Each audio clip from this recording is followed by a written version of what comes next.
بص يا صاحبي، انا مش هتكلم، انا خليك تشوف بنفسك وبعينيك. بص، دي البقاله اللي تحت العماره، حاج انا مدير. كم يطلب فلوس انت مدير؟ يا حيوان، كم يطلب كم ما يطلب، انا جبت فلوس بس انت جيب فلوس. كم يطلب يعني؟ يعني كم يطلب 1000 فوق، هذا حساب اول من زمان. كم شهر؟ كم شهر؟ انت قبل روح اجازه ان فلوس موجود. كم شهر ياتي؟ كم شهر؟ انت قبل روح اجازه 4 شهر 5 شهر؟ هذا 9 شهر خلاص عليك. طيب الحين ما في فلوس والله، وش سوي طيب؟ انا انت وش سوي؟ انت سوي دقدق وش نفرتاني؟ سوي دقدق؟ روح هناك. عليا الطلاق يا صاحبي من عيالي، انا كل يوم مشكله مع بتاع البقاله بسبب الفلوس، اقسم بالله كل يوم مشكله ونسوي. بص مشكله كبيره.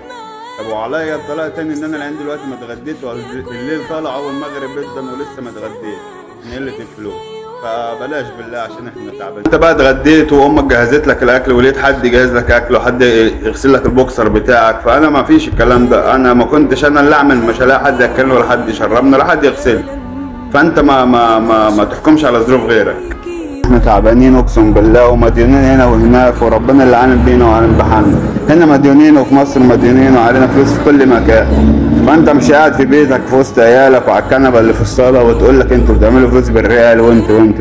احنا اقسم بالله اغلب من الغلب تعبانين ماديا وتعبانين نفسيا وتعبانين جسديا، ومحدش حاسس بيها غير اللي فيها. فما تجيش انت تقول انت ما تعرفش عنها حاجه، ما تعرفش انا بمر ازاي في يوم، ما تعرفش ايه التعب اللي احنا بنتعبه، ما تعرفش ايه اللي بنشوفه انا في الغربه، عشان حضرتك تيجي تقول لي انت وريال ودنيا.